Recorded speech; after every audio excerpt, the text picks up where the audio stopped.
This might not have made it to the mainstream media, but as we speak, Kenya's human rights record is set to be examined on Thursday, May the 1st, for the 4th time by the United Nations Human Rights Council. Now, in this video, I want us to look into why this investigation is dangerous for some individuals in Kenya. And with no further ado, let's get after it. Number 1, this investigation was meant to run for 12 days. And even before the 12 days are over, 6 people in Narok have been shot in the head. I mean, talk about bad timing. If your institution is being investigated for financial fraud and in the middle of investigations, 1 or 2 staff members are caught by night guards trying to sneak out bundles of money, what do you think that does to the investigations? It makes the work of the investigators easier. Kenya is under investigation. Hata investigation haijaisha, tayari mumeenda mumeua watu 6 with clean headshots. That automatically sullies the final report. Again, even before those 12 days are over, the BBC decided to release its documentary which showed that Kenya Army was involved in the killings that took place in Parliament. And that automatically makes the president a person of interest. Because when it comes to police mutenda mulaumu the IG. In fact, President Ruto did an extraordinary thing by removing the budget of the IG from the office of the president na akapea IG budget yao. Police wanajipanga siku hizi so that they can truly be independent. But that's a positive way to look at it. Another option could be so that they can truly be independent, ndo wakitumika hiyo paper trail inabaki tu kwao. But this time around, it is not the police. The BBC have released a documentary in the middle of investigations showing that it is Kenya Army, and hence that makes the commander-in-chief a person of interest. Jeshi haina deputy commander-in-chief, unfortunately. This is not like the judiciary where we have a deputy chief justice who was empaneling illegal benches kwa ile impeachment ya Gachagua. Here it is only one person who gives orders. So I wonder how that will go. The president will have to get a fall guy within the military. Somebody will have to be court-martialed. Sijui ni Kahariri, sijui ni which brigadier general, but somebody must be punished, especially if the international players begin to look into what is happening in Kenya. Which is why people like KJ are panicking and beginning to say that the BBC has an agenda. Here's the tape. Between Kenya and the UK, Mr. Speaker, even as we debate this matter, it is not lost to us that yes, there were unfavorable events that took place in the time and the lead up to the finance bill.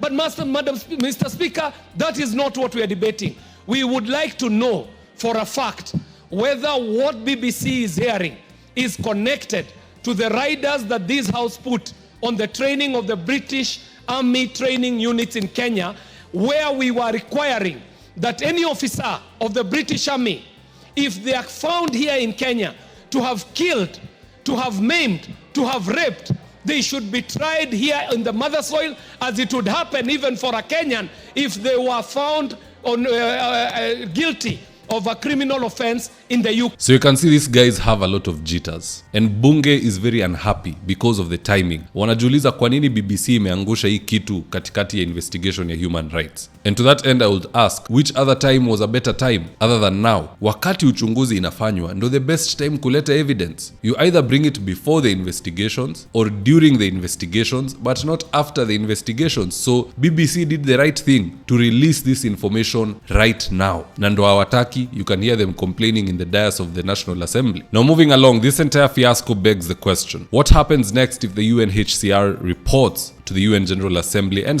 or the UN Security Council that they found Kenya guilty of gross violation of human rights? Well, one of 3 options could take place. Number 1, we could see Hague open an investigation on some of our leaders, which is why people like Cheriot are desperate to blame IG Kanja, because to survive you need a fall guy, mtu wa kutumika vibaya, na Gachagua alionya Kanja na hakusikia. It seems it is him. Second thing we could see is significant economic sanctions imposed on Kenya, the same way the US imposed them on South Africa because of Elon Musk crying to Trump about the treatment of whites in South Africa. Here in Kenya, the US could do the same to us, simply because we are moving from the West and treating China as our primary ally, especially in matters economics. And the timing couldn't be more terrible. Ruto was doing a state visit with China, signing trade deals, while US and China in the middle of trade wars. Huyu anekea huyu tariff, and then you're going to pledge allegiance. That is very dangerous, and the US has a mad person in office. Huyo jamaa is very unpredictable. He can do anything, he can say anything. Hata sidhani anapenda Kenya, because hapa ndo Obama alitoka, someone he hates with a passion.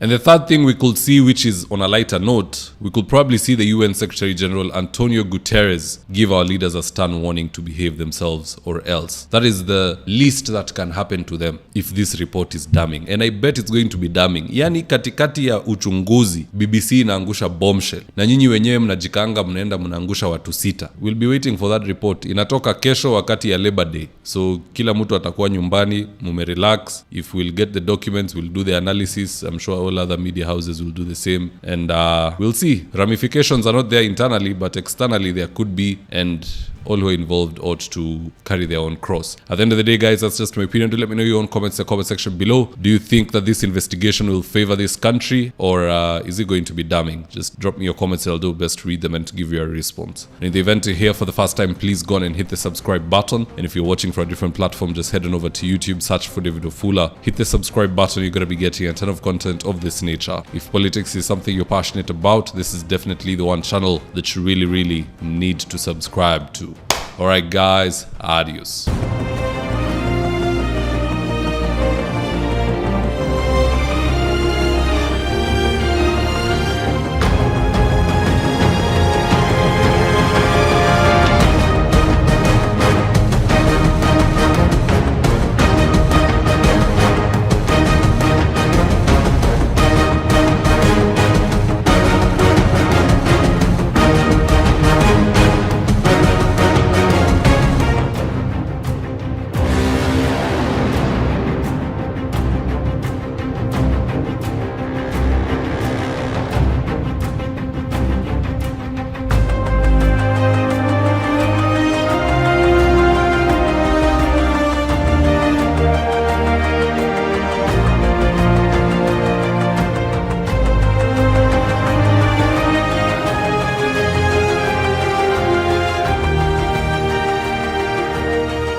Thank you for choosing David Wafula as your primary news platform.